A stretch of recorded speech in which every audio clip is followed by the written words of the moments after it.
우리가 2주 전에 에베소서 4장에 있는 하반부에 있는 말씀들을 가지고 함께 말씀 나눴죠. 이제 그 주제를 거룩함으로 창조된 새 사람이라는 제목으로 함께 말씀 나눴습니다.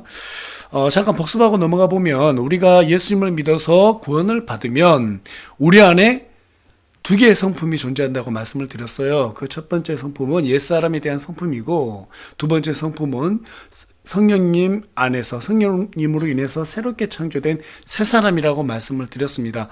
자, 그런데 중요한 건 뭐예요? 옛사람하고 새 사람이 서로 우리가 살아가는 내내 충돌이 되어야 한대요. 예, 충돌한다라는 거예요. 정말 우리의 몸이 원하는 대로 따라갈 것이냐, 아니면 정말 새롭게 하나님께서 우리에게 주신 이 명령대로 살아갈 것인가, 이 두 개의 인격이 서로 계속해서 부딪힌다라는 것입니다. 그런데 성경이 지난 시간에 우리가 나눴던 내용을 보게 되면 옛사람은 어떤 습성을 가지고 있다고 그랬어요? 대표적으로 색욕과 탐욕과 부정한 것들, 그렇죠?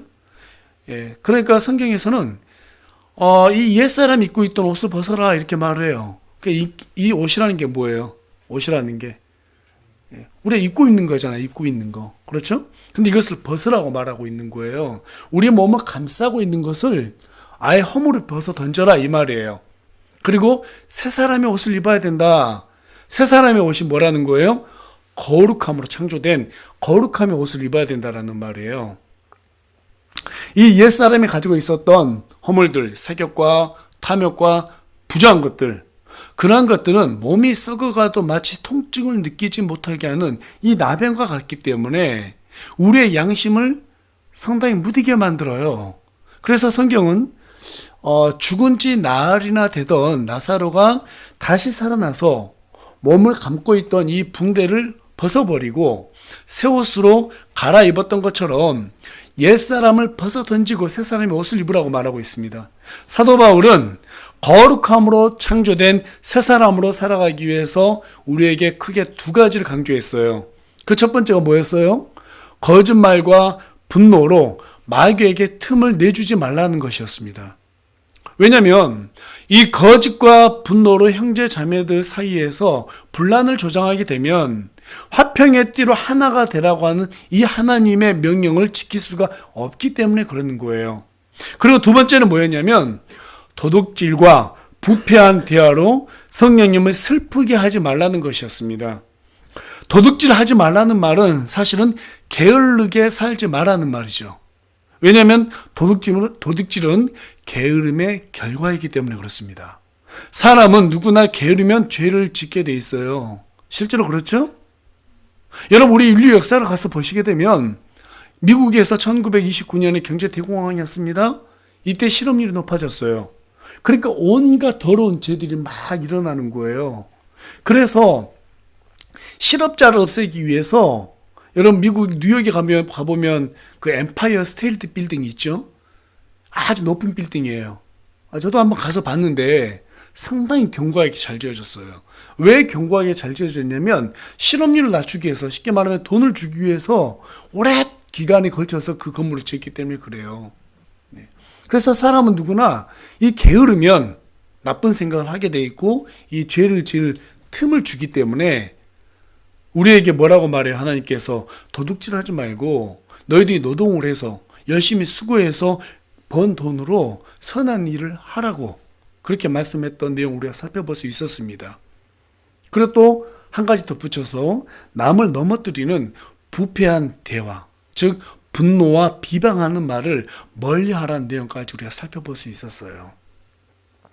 그리고 이제 사도 바울은 이 모든 행실을 통해서 우리가 그리스도의 신부로서 거룩하고 순결하게 살아가서 그것으로 하나님의 기쁨이 되는 그러한 삶을 살아내기를 원해서 이제 5장을 쭉 기록하게 되는 거예요. 그래서 5장 전체 이 내용에다가 제목을 붙일 수 있다면 저는 이렇게 붙일 수 있을 것 같아요. 그리스도의 신부에게 요구되는 행실. 그리스도의 신부에게 요구되는 행실.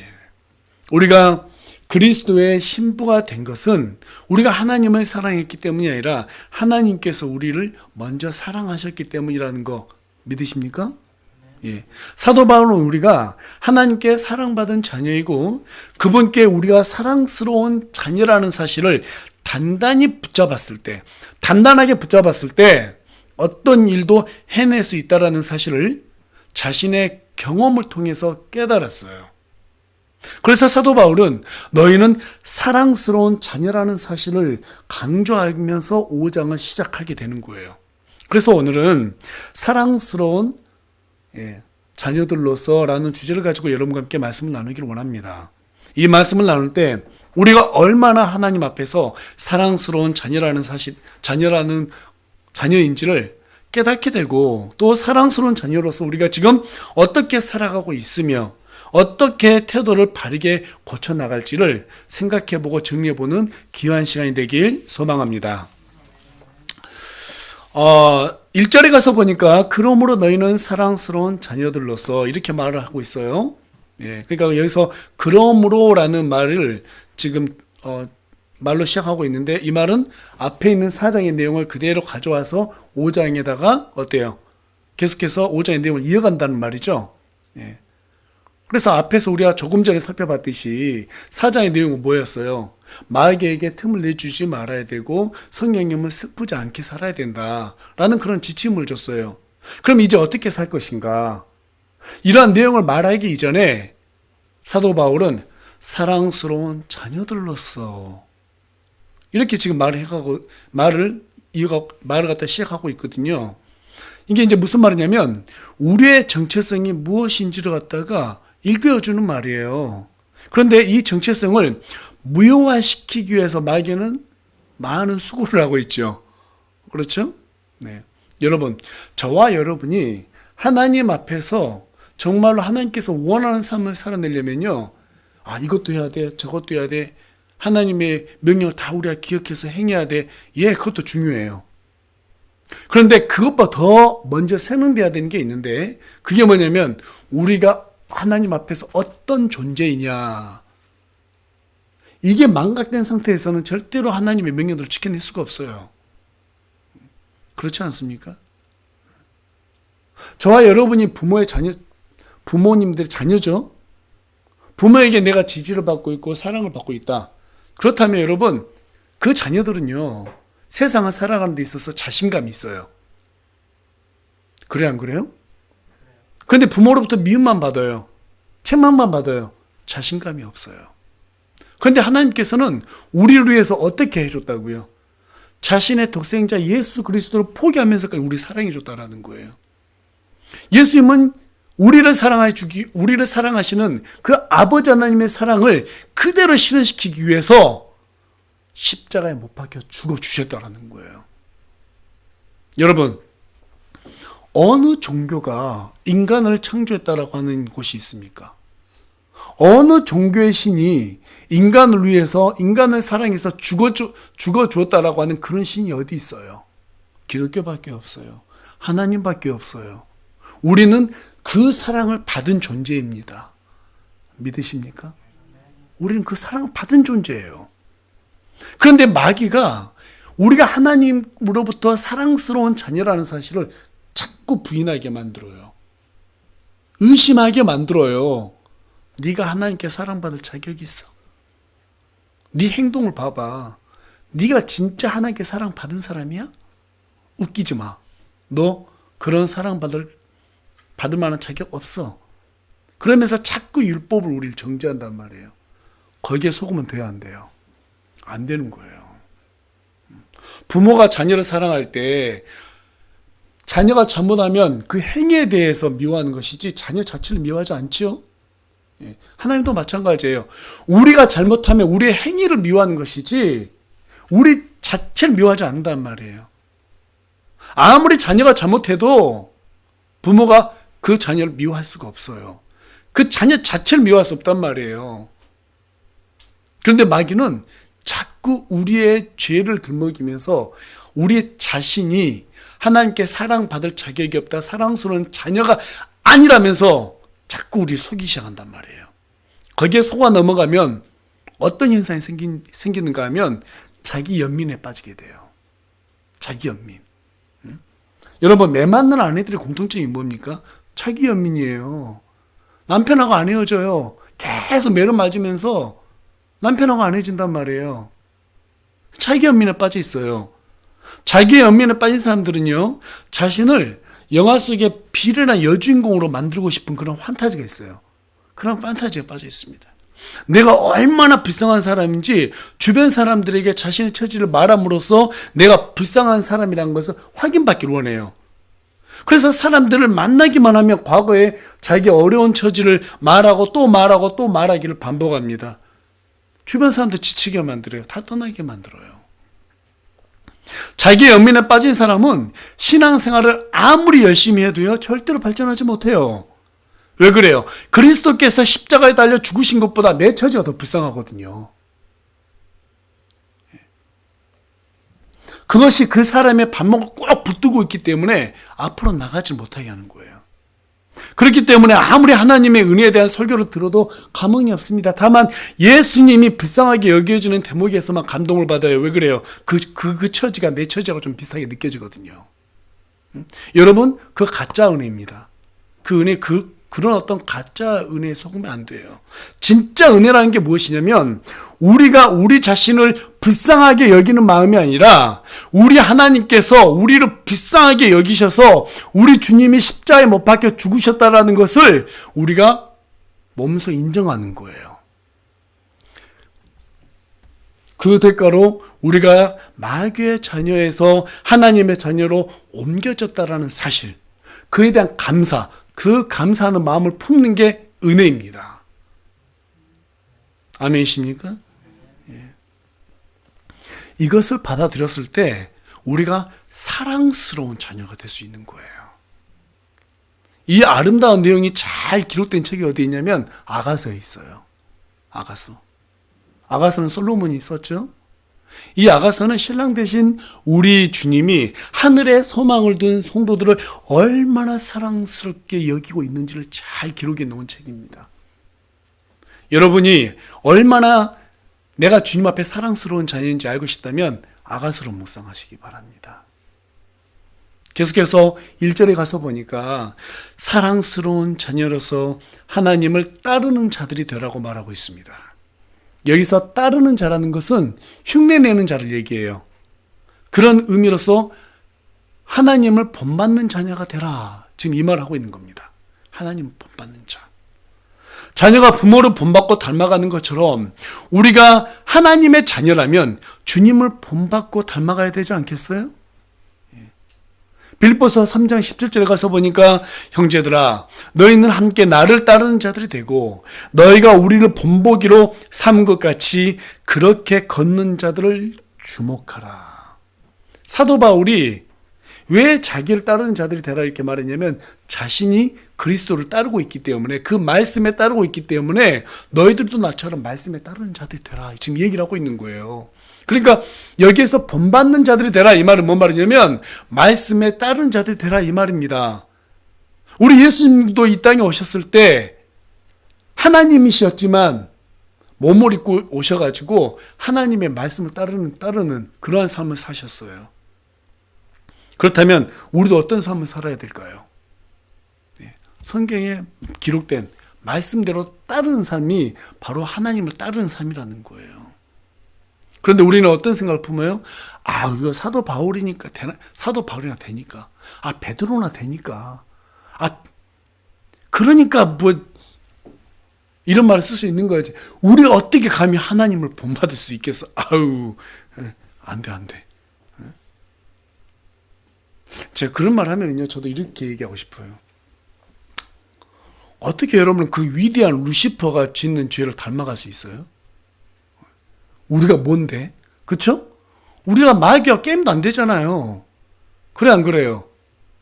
그런데 그 어려운 일을 해내면서 왜 하나님을 닮아가는 것은 못해요?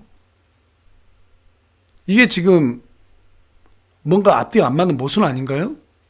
여러분 죄 지을 때 한 번이라도 내가 마귀를 닮아가야 돼. 그 위대한 루시퍼처럼 내가 닮아가야 돼. 이런 생각 해보고 죄를 지은 사람이 있으면 한번 손 들어보세요.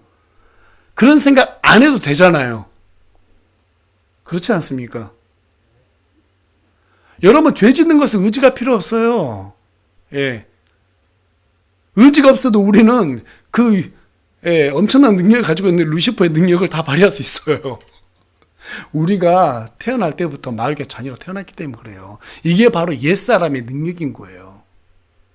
우리가 이것을 벗어 던지려면 색욕과 음행이죠. 음행과 탐욕과 부정한 것들을 의지를 가지고 내버려야 돼요. 의지를 갖지 않으면 절대로 벗어 던질 수가 없어요. 그래서 본받는 자가 되라는 말은 무슨 말이냐면 의지를 가지고 그것들을 밀어내라는 말입니다. 그렇게 밀어냄으로써 사도들과 사도 바울과 여러 우리 믿음의 사람들이 본이 되어서 우리도 그렇게 할 수 있다는 것을 성경 기록을 통해서 우리에게 알려주고 있는 거예요. 그래서 요한복음 14장 21절에서는 내 명령들을 가지고 그것들을 지키는 자가 나를 사랑하는 자라고 말하고 있습니다. 나를 사랑하는 자는 내 아버지께 사랑을 받을 것이요 나도 그를 사랑하여 그에게 나를 나타내리라. 그러니까 명령을 지키는 자에게 우리 주님께서 내가 너와 함께하고 있다는 것을 내가 친히 보여주겠다라고 지금 말하고 있는 겁니다.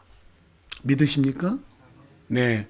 그러니까 여러분, 내 생각을 따르지 않고 하나님의 말씀을 따를 때 저와 여러분은 하나님의 사랑스러운 자녀가 될 수 있고 그분을 어때요?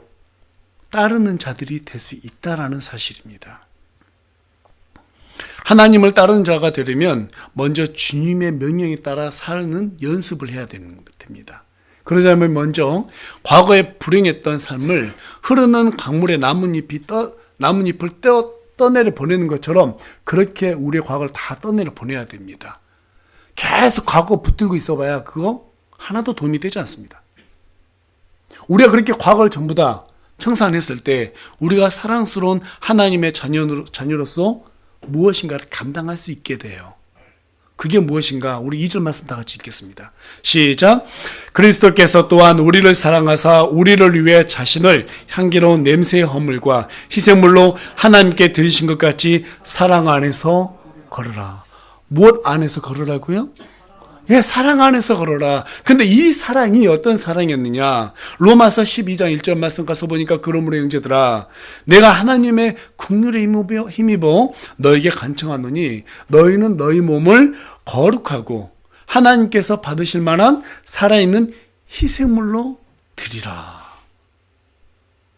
우리가 이 하나님의 우리 주님이 우리를 위해서 거룩하게 구별된 희생물로 십자가에서 들어졌어요.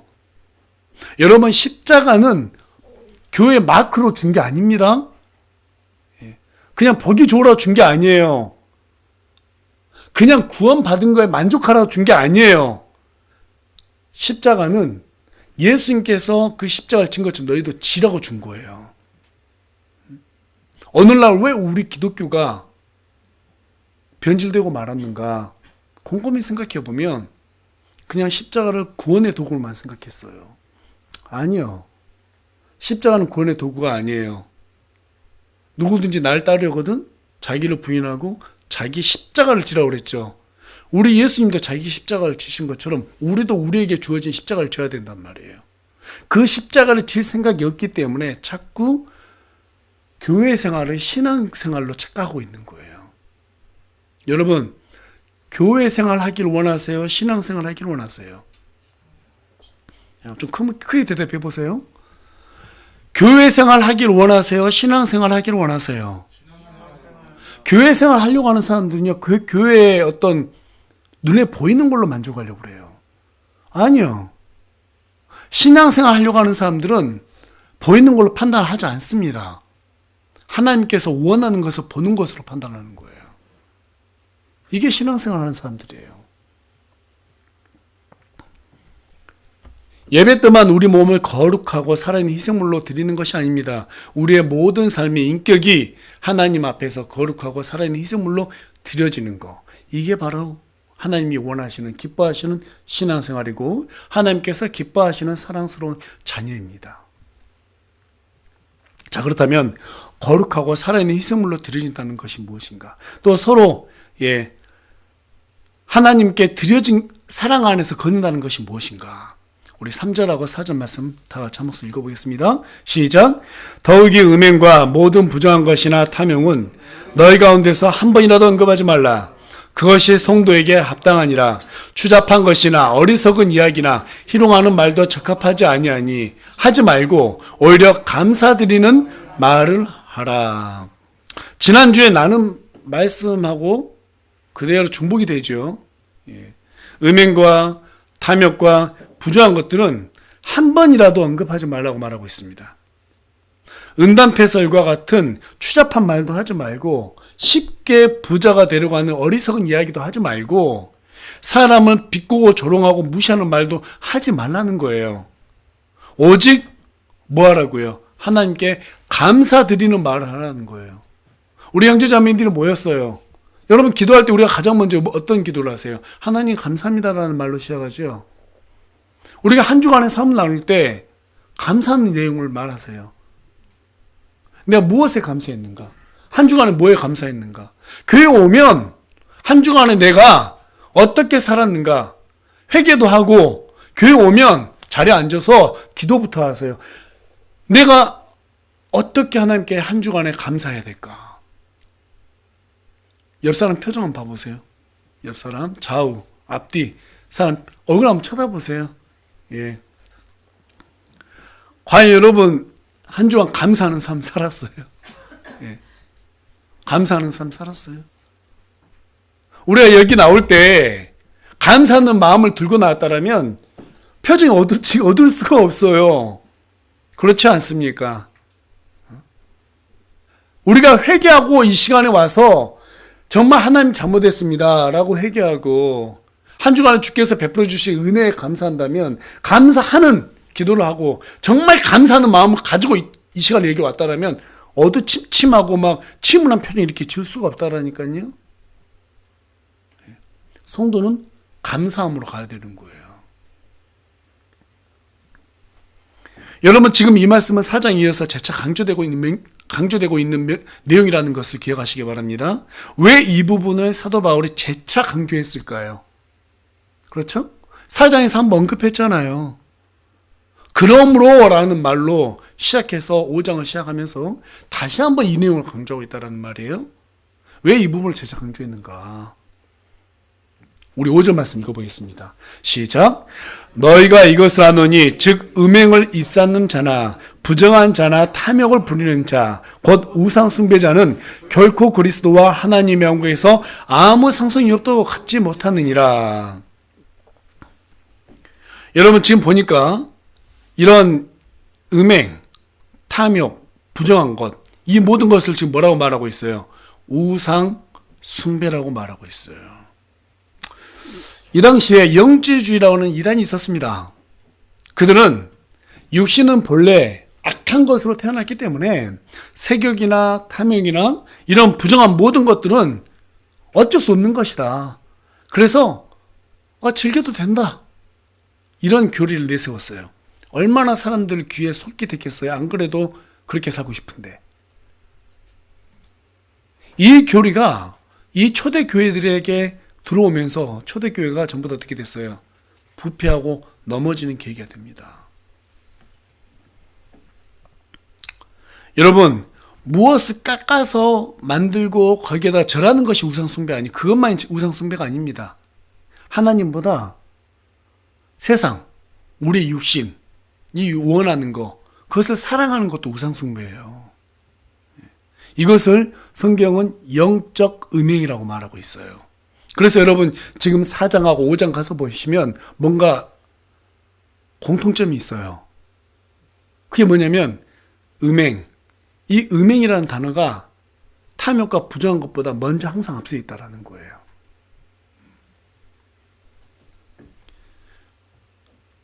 그런 자들에 대해서 성경이 지금 뭐라고 정죄하고 있어요? 그리스도와 하나님의 왕국에서 아무 상속 유업을 갖지 못한다는 거예요.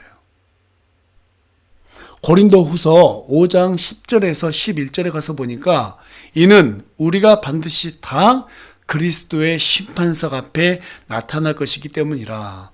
이로써 각 사람이 좋은 것이든 나쁜 것이든 자기가 행한 것에 따라 자기 몸 안에서 이루어진 것들을 받으리라.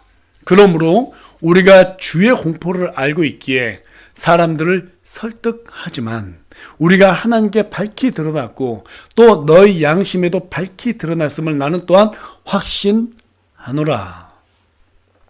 여러분, 그리스도의 심판석은 믿는 사람이 가는 곳이에요? 믿지 않는 사람이 가는 곳이에요?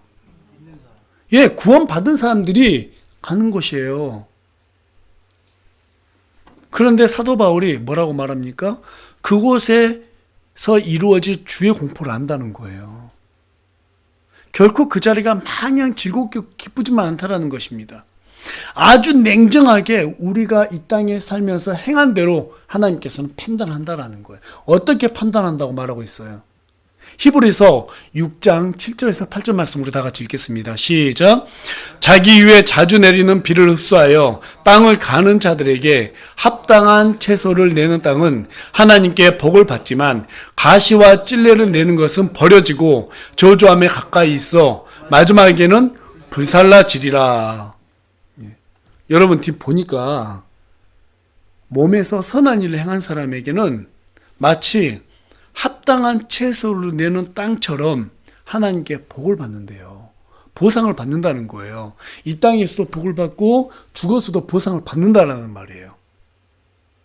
그런데 그렇게 살지 않고 음행과 탐욕과 부정한 것대로 우리의 몸을 세상에 내던진 사람들은 이 땅에서도 어떻게 된다는 거예요? 저주를 받는다는 거예요. 그리고 마지막에는 그리스도 심판석 앞에서는 쌓아놓은 보상이 다 불타버린다는 거예요. 이게 하나님이 아주 단호하게 행한다는 거예요. 근데 그게 우리한테는 아주 공포로 느껴진다는 사실입니다. 근데 중요한 것은 많은 사람들이 히브리서 6장 7절 8절 말씀을 갖다가 지옥에 갈 사람으로 자꾸 판단하는데 그게 아니에요. 저주함에 가까이 있다고 말하고 있지 저주 속으로 들어갔다고 말하고 있지 않죠. 예. 그러니까 주의 공포가 마치 그와 같이 느껴진다는 거예요. 우리는 천국에 대해서 막연한 환상을 가지고 있습니다. 물론 천국은 우리가 생각하는 것보다 훨씬 좋은 곳이에요. 우리가 무엇을 상상해도 그 이상의 것입니다. 하지만 그 전에 우리는 주님께 우리가 행한 대로 심판을 받게 되어 있습니다. 그런 의미에서 보면 빨리 죽는 것이 좋을까요? 안 좋을까요? 빨리 죽는 게 좋아요?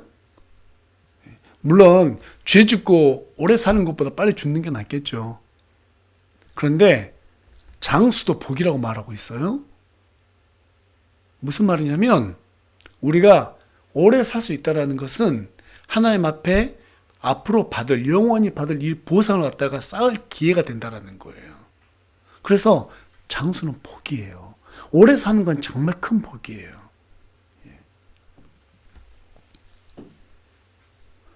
그래서 우리 인생을 갖다가 비가 나는 거 이러한 것들 하나님 앞에서 합당한 것이 아닙니다. 사랑스러운 자녀들은 하나님 앞에 여러분 기도할 때 오래 살게 해달라고 기도하셔야 돼요.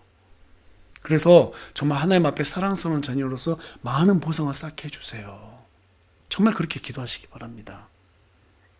지난 주일에 나눈 말씀처럼 우리의 인생은 한 번뿐이고 우리의 생명은 잠깐 보였다가 사라지는 수증기와 같다고 말씀을 드렸습니다.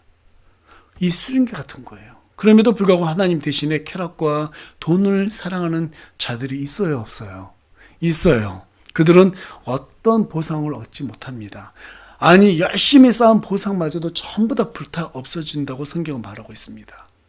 우리의 하나님의 대표적인 속성이 공의로우심이 있기 때문에 우리는 나중에 우리 몸에서 행한 대로 그 공의로우심에 따라서 판단을 받게 된다는 거예요.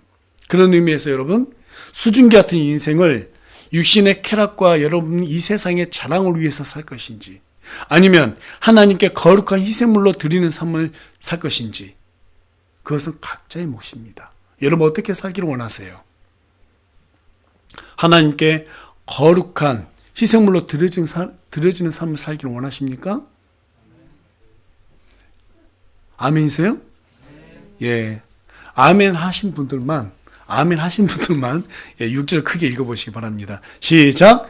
아무도 헛된 말들로 너희를 속이지 못하게 하라. 이것들로 인해 하나님의 진노가 불순종의 자녀들에게 닥치나니. 마귀는 하나님의 자녀를 넘어뜨리려고 지금 이 시간에도 우는 사자처럼 삼킨 자를 찾고 있다고 베드로전서 5장 8절을 말하고 있습니다. 이 땅에서 살아가면서 우리를 가장 많이 속이는 것은 세상이 아니에요. 우리 자신이에요. 우리 자신이에요. 세상이 아무리 유혹해도요, 거기에 넘어가지 않겠다고 마음먹으면 넘어가지 않게 됩니다. 넘어가고 싶은 마음이 있었기 때문에 넘어가는 거예요. 이브가 어떻게 해서 선악과를 먹게 됐습니까? 물론 마귀가 유혹을 하죠. 그렇죠? 그런데 그 유혹에 넘어갔기 때문에 그것을 먹고 싶은 마음이 들었고 그것을 먹게 되는 거예요. 하나님은 처음부터 선악과를 먹지 말라고 그랬죠. 그러면 단호하게 안 먹는다고 쳐다보도 보지 말았어야 됐어요. 그런데 마귀가 유혹하니까 그것을 먹었어요. 나중에 아담이 뭐라고 말해요? 저 마귀 때문에 우리가 먹게 됐다고 말하거든요.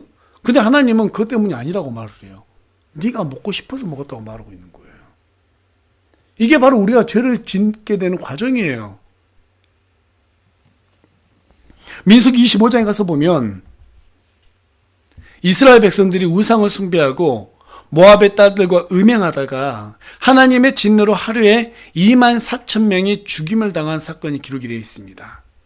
이 사건은 거룩한 성도들이 그 거룩함을 포기하고 마귀의 유혹에 넘어갔을 때 어떤 일이 벌어지는지를 하나님께서 알려주기 위해서 그 사건을 성경에 기록이 나왔다는 거예요. 그들이 마귀에게 속은 것은 마귀의 능력이 강해서가 아니라 우리의 의지가 약해서입니다. 그래서 속아 넘어가는 거예요. 우리가 성령님을 의지하고 그분과 하나가 되어 있었더라면 이 죄에 속아 넘어갈 수 있어요, 없어요? 속을 수가 없어요. 오히려 죄를 멀리하게 되어 있습니다. 죄가 풍기는 냄새만 맡아도 역겹게 되어 있어요. 성령님이 우리 안에서 그렇게 반응하기 때문에 그러는 거예요. 3세기 초에 북아프리카에서 나름 성공한 여인으로 알려진 비비아 페르페투아라는 자매가 있었습니다. 당시 세티무스 세베루스 황제가 기독교의 회심 금지령을 선포했다고 그래요. 이것을 어기면 원형 경기장에서 짐승의 밥이 되도록 했습니다. 그의 아버지가 페르페투아에게 가서 너 예수님 믿는 것 때문에 우리 가문에 먹칠하지 말아라. 그리고 너 지금 이제 갓난아이, 그러니까 페르페투아가 애를 낳았던 모양이에요. 갓난아이 지금 젖먹이고 잘 키울 생각을 해야지. 그 예수님 믿는 게 뭐가 대단하다고 너 지금 그것을 믿느냐. 그걸 포기하라고 강력하게 설득을 해요. 그때 페르페투아는 물병을 쳐다봅니다. 그리고 아버지한테 질문을 해요. 아버지, 이 물병 보이세요? 보이지? 이걸 물병이 아닌 다른 이름으로 부르면 그 이름이 되나요? 무슨 말 하는 거야? 무슨 말도 안 되는 소리를 해. 저도 그리스도인이라는 이름을 포기할 수 없어요. 이후 페르페투아는 자신의 여종 펠리키타스와 함께 온몸이 다 벗겨진 채로 원형 경기장 안으로 수많은 사람들이 모인 곳으로 들어가게 됩니다. 그 엄청난 수치심이 가해졌음에도 불구하고 그들은 그 수치심을 멀리하고 죽기로 작심했다고 합니다. 집행관은 그들이 괘씸해가지고 사자나 곰을 넣으면 이 두 여자가 너무 쉽게 죽을 것이 염려가 되어가지고 황소를 집어넣습니다. 그리고 황소가 이 두 여자를 갖다가 들이받게 합니다. 뿔로 막 들이받고 공중으로 던져지고 땅바닥으로 쳐지는 그런 상황들이 수차례 연출됩니다. 마지막까지 숨이 잘 끊어지지 않는 걸 보고 집행관이 와가지고 이 두 여자의 목을 쳐서 그 자리에서 순교를 당하게 합니다. 여러분 생각해 보세요. 15살 정도로 보이는 페르페투아의 몸종, 이 소녀가 앞으로 살 날이 창창한데 거기에서 죽임을 당했다라는 거예요.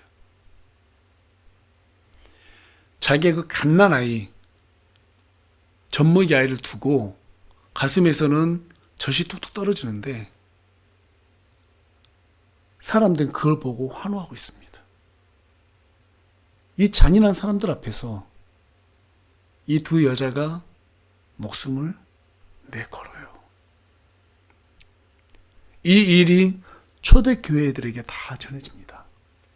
그리고 이 두 여자가 죽었던 3월 7일이 되면 교회들은 그날을 기념하는 설교를 했다고 전해지고 있습니다. 여러분, 갓 태어난 아이를 두고 주고 싶은 엄마가 어디 있겠어요? 이제 15밖에 안 된 아이가 얼마나 오랫동안 살고 싶었겠어요? 그 생을 어떻게 포기할 수 있었겠어요?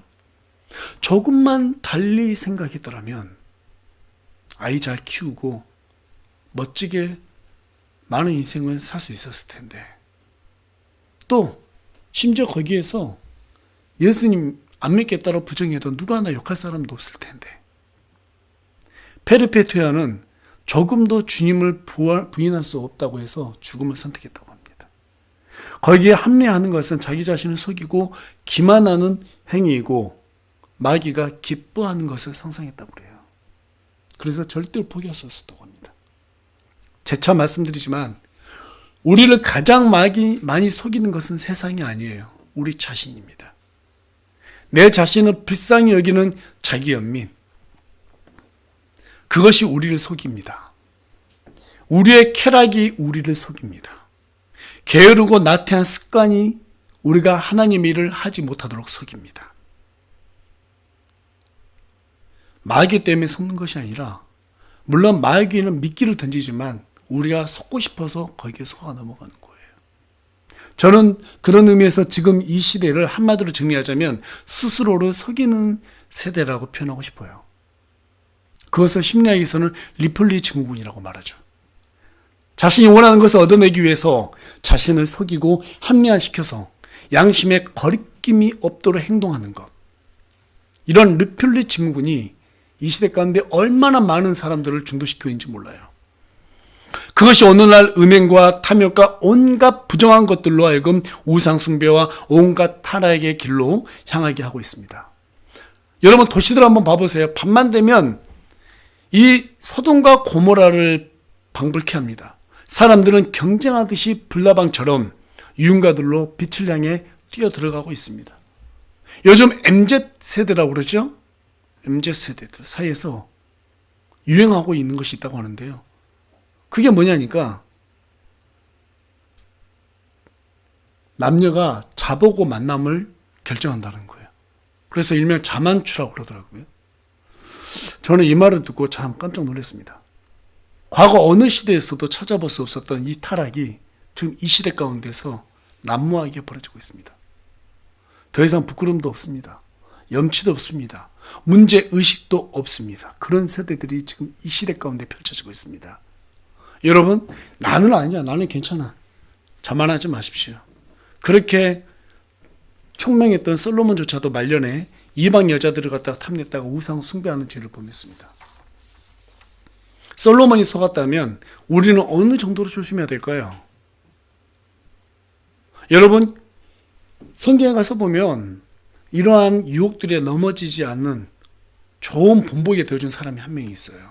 요셉이에요. 보디발의 아내가 요셉을 붙들고 유혹했을 때 요셉은 어떻게 했어요? 입고 있던 옷을 벗어버리고 그 자리를 피해요.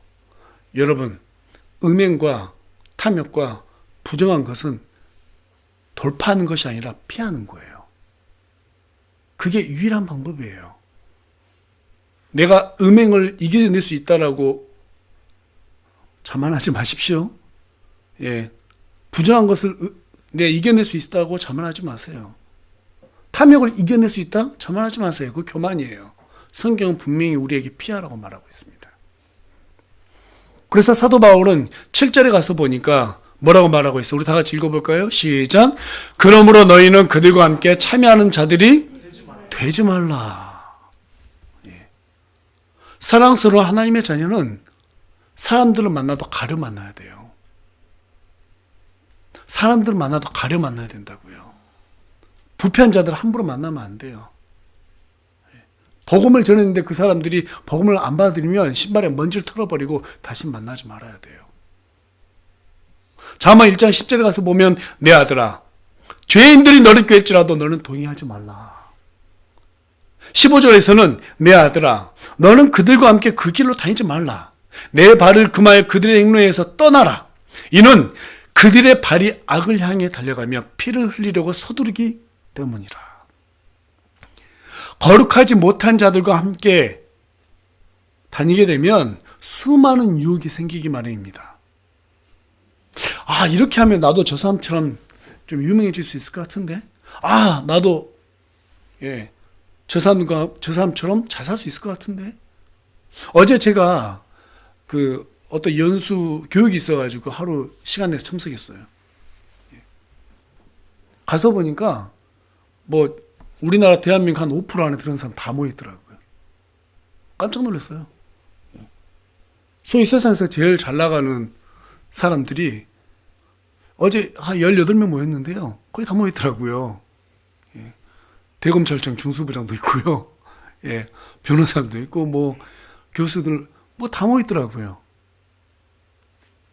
근데 그 모임이 왜 모여지냐면 자기들의 이익이 창출될 것 같으니까 모이는 그런 모임이었거든요. 제가 그분들 보면서 어떤 생각이 들었냐면 나도 비록 여기 필요에 의해서 오긴 왔지만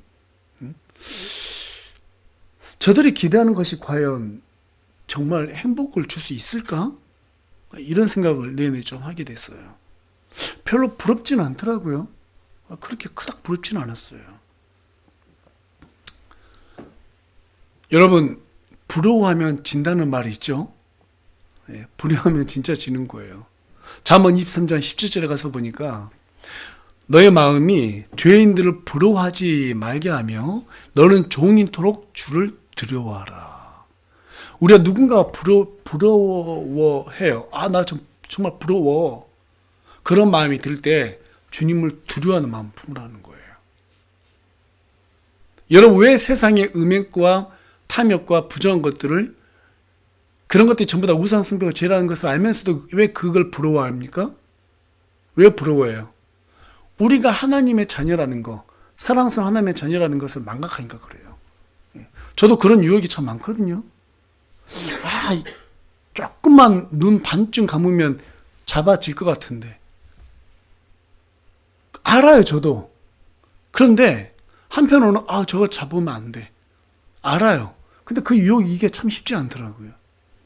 쉽지가 않아요. 근데 오늘 이 말씀 보면서 잠언 23장 17절 말씀 보면서 부러워하는 것이 우리를 지게 만드는 거구나. 응? 하나님께 올인하지 못하게 만드는 거구나. 그걸 깨닫게 돼요. 그래서 잠언 24장 1절에서도 뭐라고 말하느냐? 너는 악한 자들을 볼 때 부러워하지 말며 그들과 함께 하기를 바라지도 말라. 그들과 함께 다니는 것을 마음에 품지도 말라고 말하고 있습니다. 계속해서 잠언 24장 19절에서는 너는 악한 자들로 인해 초조해야 하지 말며 사악한 자들을 어떻게 하지 말라고요? 부러워하지 말라는 거예요. 부러워하지 말라는 거예요. 부러워하면 진다는 거예요. 하나님께 모든 걸 걸 수 없다라는 거예요. 사랑스러운 하나님의 자녀로 살 수 없다라는 거예요. 그래서 성경은 우리에게 눈이 말합니다. 거룩하게 살라고. 거룩한다라는 것은 뭐예요? 구분된다라는 거예요. 하나님이 기뻐하는 것과 세상이 기뻐하는 것 사이에서 머뭇거리지 말라는 거예요. 구분된다라는 거예요. 롯은 소돔과 고모라로 갔지만 아브라함은 하나님께서 원하신 약속의 땅으로 갔어요. 그렇게 구분이 돼야 돼요. 그 두 개 사이에서 머뭇거리지 말라는 겁니다. 롯은 소돔과 고모라 땅을 보면서 부러워했습니다. 그렇죠? 그래서 결국은 그 땅에 들어서 모든 걸 다 뺏겼어요. 얻을 것 같았지만 다 뺏겼어요. 쾌락이 우리에게 모든 걸 다 줄 수가 없습니다. 여러분, 세상 잘된 사람 부러워하지 마시기 바랍니다. 돈 많은 사람 부러워하지 마세요. 만몬을 섬기는 우상 숭배자가 될 수 있습니다. 외모가 수려한 사람들, 막 요즘 헬스해가지고 막 정말 잘생기고 예쁜 남자들이 어때요? 자랑하잖아요. 부러워하지 마세요. 음행에 빠질 수 있습니다. 머리 좋고 똑똑한 사람들도 부러워하지 마십시오. 교만해서 패망할 수 있습니다. 권력 있는 사람들도 부러워하지 마십시오. 하나님을 대적하게 됩니다.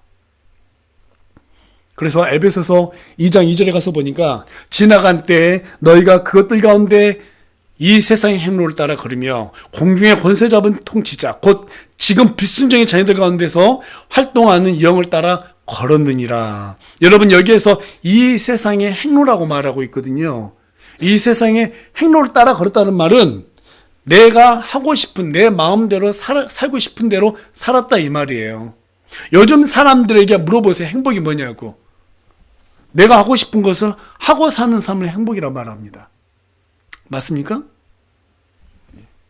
그러나 그리스도인에게 있어서 행복은 하나님의 기쁨이 우리의 행복이 돼야 돼요. 내가 하고 싶은 걸 하고 사는 삶이 아니라 하나님이 원하는 삶을 사는 것이 행복이라고 신명기 10장 13절은 우리에게 말해주고 있습니다. 그렇게 살길 원하세요? 그게 바로 사랑스러운 자녀의 삶이에요. 결론의 말씀 드리겠습니다.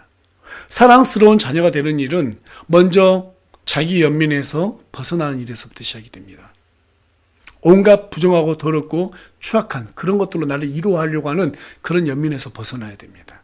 거기에서 벗어나지 못하면 세상 것으로 위로받으려고 그러고 결국 자기 자신을 속이게 됩니다. 하지만 우리가 하나님으로부터 사랑스러운 자녀라는 사실을 인정하게 되면 무엇이든지 할 수 있다는 이런 자신감이 충만해집니다. 여러분 기억하십시오. 저와 여러분은 하나님의 사랑스러운 자녀입니다. 더 이상 세상을 부러워하지 말고 또 세상에게 판단당하는 그러한 삶을 살지 말고 오직 하나님의 명령이 우리의 기준이라는 사실을 기억하시고 그 안에서 하나님의 사랑을 받아 누리는 저와 여러분이 되길 간절히 소망합니다.